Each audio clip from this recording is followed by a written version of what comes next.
In a recent survey that the Heavy Duty Parts Report did, we found that 74% of respondents are now buying heavy duty parts via e-commerce on a regular basis. This is a huge shift in buying behavior in the trucking industry, and this use of a digital sales channel is more important today now for companies who sell parts than ever before. Now, in the past on the show, we've spoken about how important it is for companies to set up a digital sales channel. But today, we're going to start the conversation in the direction of how to optimize your digital sales channel once you've got it set up. My guest today is a returning guest, Chris Harrington. She's the president and COO of Gen Alpha, and she's going to explain exactly how we can do that with one of their innovative solutions. Now, Chris is a returning guest, as I mentioned. You can learn more about Gen Alpha by listening to episode 61 and episode 70. And you can also learn about the role of big data in episode 140. Links will be in the show notes. Chris, welcome back to the Heavy Duty Parts Report. So glad to have you here. Hey, Jamie. So great to be back. Just love this show. And always love to engage with you and your audience. I've been looking forward to this conversation. As I mentioned before we started recording, I specifically wanted to learn about this new feature that you have or talk about a product configurator, what it's all about. But before we get into that, let's talk a little bit about the results of that survey that we did. Are you surprised that 74% of people are buying heavy duty parts via e-commerce now? Yeah, not at all. As we have been Gen Alpha has been in business 11 years. Hard to believe that sometimes. And we've really seen the transition. We've seen advancement. We've seen adoption. So when you mention statistics like that, doesn't surprise me at all. I think about sites that many of us are familiar with. If we think about the Grangers, the Fastenals, the McMaster cars of the world, they have really been increasing their online sales year over year. And these have been reported, heavily reported on the success that they're having. And I think for those of us that are in the heavy duty parts industry, we have in our purchasing departments, people who do business on those sites. So, our own businesses are doing it. It shouldn't surprise us that our customers, our dealers, our distribution network, they're all doing it as well. So that stat doesn't surprise me at all. So I just got introduced to a daily email called The Morning Brew. If you are interested in checking it out, by all means, go and check it out. It's a very concise summary of what's going on in the business world and in politics, kind of all in one place in a morning email that you can kind of blast through in just a couple minutes. And it's really cool. But the other day, they talked about kind of the collapse of some of the e-commerce companies. When I say collapse, I mean they were on these massive growth trends through the pandemic, and then the numbers have now dropped down quite a bit. But what's interesting is those numbers didn't drop below where they were before the pandemic. So yes, there was a big surge, and now people are doing a little bit more shopping in the real world and maybe a little less online, but the overall numbers are still trending up. So my question is to you, do you really think that just the pandemic was the reason that we saw so much adoption of e-commerce, or is there something more fundamental going on? I still think the pandemic advanced things, but I think one of the outcomes, and you could blame the pandemic for it, is the supply chain challenges that people are having. Those supply chain challenges have really created this need to look for alternatives. And in today's environment, the world has changed, and where we go when we need an alternative is we go to the internet and we search.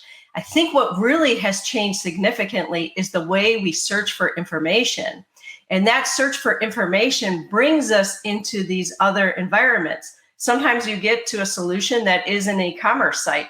Sometimes you get to a solution online that is just an informational site, but you need to take another step to either email to get more information about price or availability of something, or you have to contact somebody to get that information. But the advent of the search is what I think is really creating this opportunity for people to be looking for alternatives that they haven't looked for before, and for companies to step in and take that business. So I think that's been a big driver, especially when you have inflation. So you have inflationary pricing, you have supply chain constraints. People have to look for alternatives just to do due diligence for their own companies, make sure they're making the best buying decision. And that's what's happening. Yeah, and it's been a crazy ride. Like if you look at some of these e-com companies, the big ones, like if they grew by 100% in the last 2 years and now they've dropped off by 25%, that's still 75% more than pre-pandemic. So the underlying trends, I think, were already in place, and the pandemic was an accelerator of much of this. But I also think that the demographic conversion that's going on in the world, where there's just less younger people than there are older people. I saw this global survey that was done in 2019. It's a global census. And there's something like 705 or 708 million people over the age of 65 globally right now. And there's 680 million children under the age of 5. That's going in the wrong direction. And so that's going to double by 2050, according to the current trend in birth rates.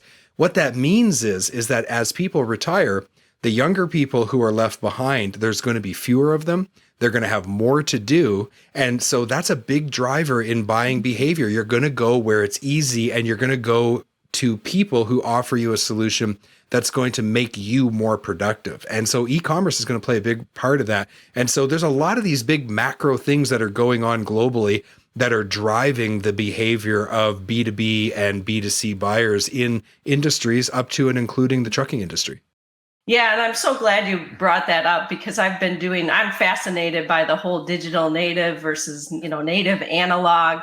And certainly from now until 2025, we are supposed to have the largest number of baby boomers retiring. And we already have challenges, getting the right diesel technicians into the industry and other training challenges. So not only have we struggled to get people in, we're going to have this exodus of the trained people leaving over the next 3 to 5 years, and new people coming in. We got to find a way to attract them. And as you mentioned, they have to do more with less.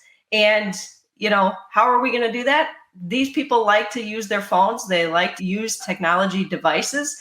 And that's the way that you're going to attract. It's how you're going to retain. It's how you're going to both satisfy employees, but also satisfy customers. So I'm so glad you brought that up, because that's something we're seeing across many industries, especially OEMs. One of my favorite expressions is, a man or woman convinced against their will is of the same opinion still.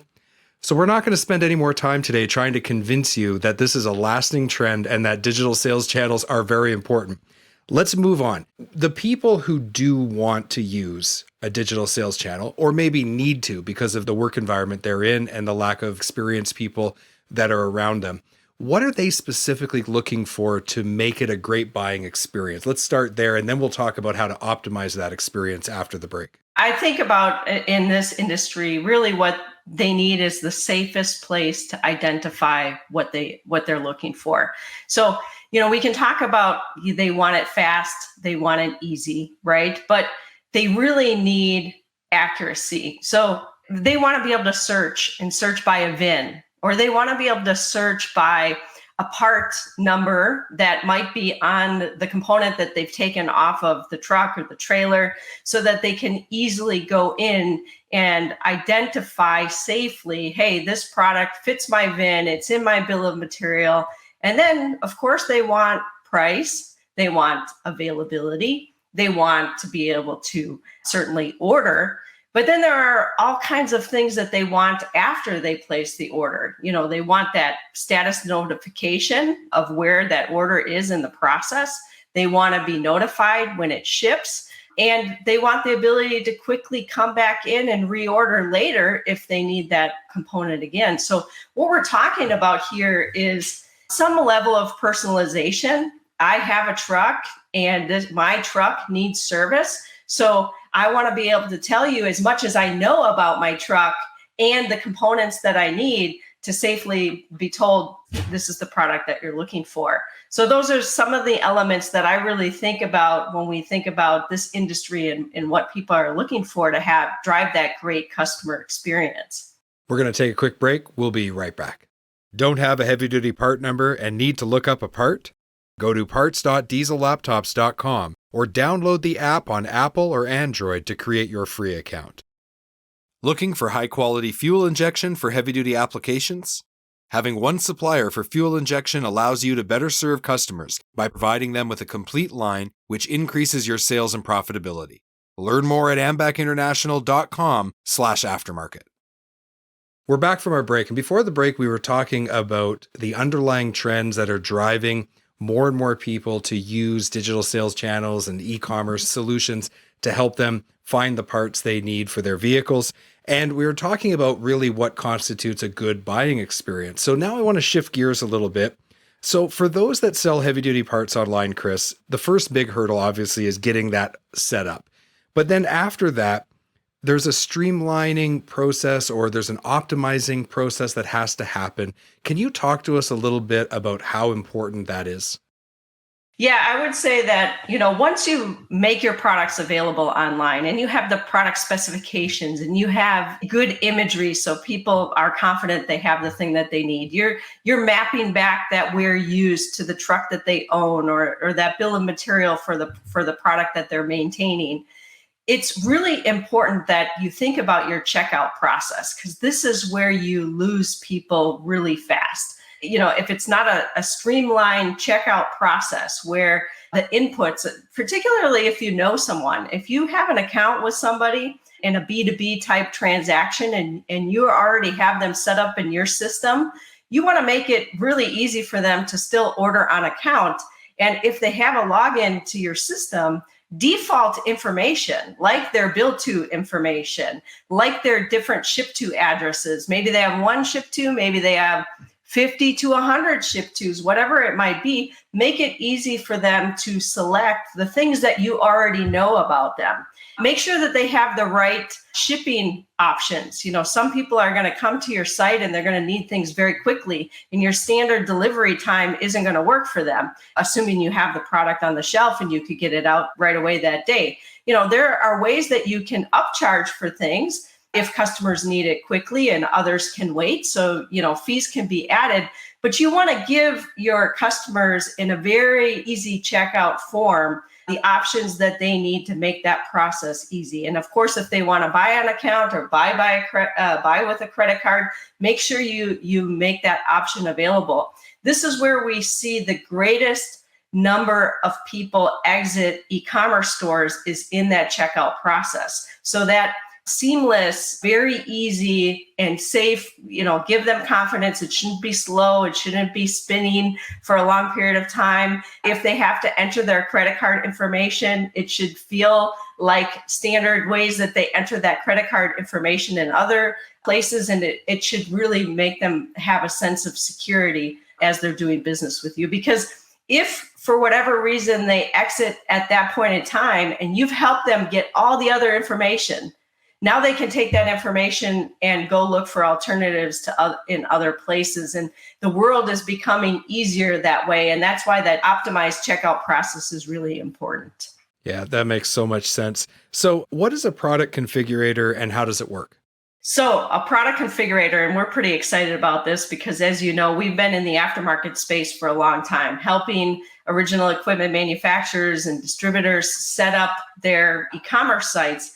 And what has happened as a result is when you create a great experience for your aftermarket, so customers are coming back, they're happy with the experience, they continue to do business with you. When they need to purchase that next capital asset, they come back to you looking for that. So if you've already got a storefront and you already have an easy place to identify product, a configurator really is an option to build that next capital piece of equipment. So it's an opportunity to select from a number of options what you need. So think about your cab design, your chassis design, anything related to the axles. It can be as much as your interior colors and, do you want leather? Do you want something specific? Your exterior accessories and other things.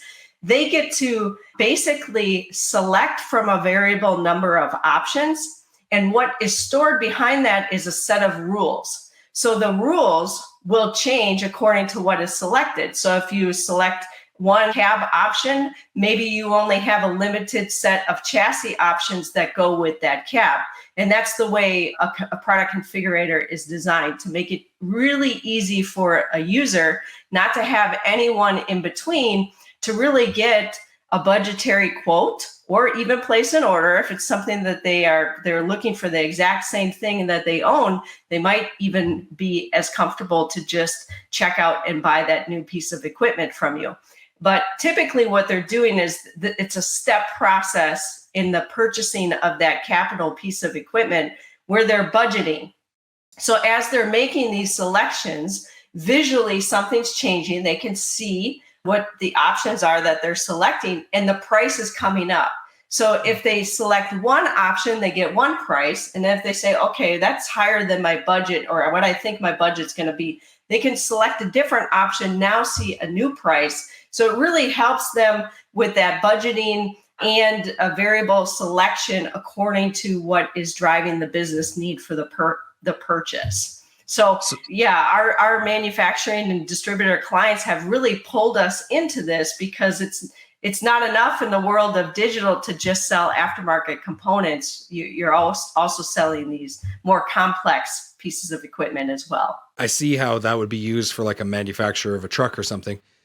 But I also see it from a parts perspective, because one of my mentors always said, sell them what they need, not just what they ask for. There's lots of applications for that. People who are building like truck bodies or trailer axles or things like that, you could give the customer the ability to spec their own thing, and then you go and assemble it and ship it off to them. Another great option for that technology would just be if a person selects this part, like for example, I'm thinking of a brake wheel end kind of work, right? You start off with something like brake shoes, but then there's wheel bearings and there's wheel seals and there's S-cams and there's slack adjusters and there's all these other parts. And you could actually build a quote for yourself. I need all these parts to do this brake job. So that is fantastic. I mean, that has so many applications. Yeah, and certainly we see it in the rebuilds. We do have a customer who is building their configurator for truck bodies right now. So that's a great example of more on that aftermarket side. You've already got the manufactured piece of equipment, the truck, and now you're going to adjust that truck according to all the different things that you need on the truck body. Another thing that just came to mind is like when you're rigging rig ups, they call them. So for example, if you're in oil field or if you're in logging, there's sometimes when you have your base vehicle, your truck and trailer, but then you have to rig it up for a specific type of work. And so you're changing a bunch of stuff. And I could see how that would be amazing to just be able to sit there and go, yeah, I want this and I want this and I want this and I want this. And then everything comes in a skid. And then the guy can go ahead and install it and rig that vehicle up for whatever vocation they're shifting that asset over to. So, wow, this is really great. So what kind of an impact on sales can this have for someone who's offering this on their e-commerce site? The sales are huge, right? So now you're into more than just the aftermarket components. You're also driving major purchases. These more complex purchases are typically where a lot of sales people's time and energy and phone calls and emails and the delays between all of that when a customer is requesting something, and if you have a dealer in the middle and the dealer has to go back to the manufacturer comes back to dealer to the end customer, the savings of time and then the revenue opportunity online is huge. So it's basically taking a whole nother side of your business and making it available online. And it's typically that more complex, more delayed communication side, making it easier. And it gives you a great opportunity to, so many customers are using CRM systems today to gather that whatever they want to follow up on with the customer. So if the customer is coming to your site and they're doing a rigging unit or they've created a truck body quotation, now the salesperson has something real valuable to follow up on. They've seen the selections that customer has made, and it really advances that sales process. So a customer can come back online and turn that into an order, or the salesperson can walk them through maybe some hesitation that, they've quoted it, they just haven't ordered yet. The salesperson comes in, makes a significant change, and it helps in the order of that product. So much value there, Jamie. That isn't just for the supplier. It's for the customer too, because There's a lot of wasted time, running a fleet or running a truck of some kind, or it's a complicated business and it takes you in so many different directions. So if you can simplify any aspect of the business, I actually personally think that that's going to be one of the big places where competition is going to happen. It's about, quality products and good delivery and availability and all those things it always has been about, but it's also going to be about how efficient do you as a supplier make me as a customer? And the person who makes me the most efficient, because I'm suffering the same problems with lack of people as you are as a supplier. So as a customer, I'm going to look for a supplier that makes me more efficient. And any one of these kind of technologies that make the whole process easier is going to win every single day. So this is really exciting. And it sounds like you've already rolled this out. So is this available to all of your customers now? Yeah, and I just want to follow up something you just said, that one thing we have learned is that we have to help customers do their job. If you continue to help customers do their job, they'll keep coming back to you. So the transparency, the speed, the accuracy, those are so key. But if they can just come and do it right there at their fingertips, absolutely, it becomes valuable for both the distributor, the manufacturer, and the customer. So yep, we have it available today. We just rolled out our configurator in February. So we are, showing it to prospective clients. And then of course, it's an opportunity for our existing clients as well.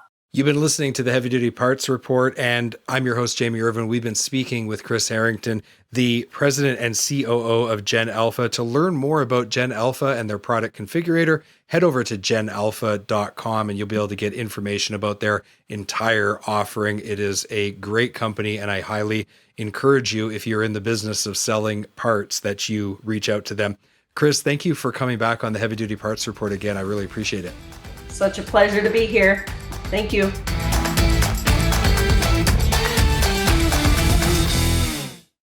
Thank you for watching this video.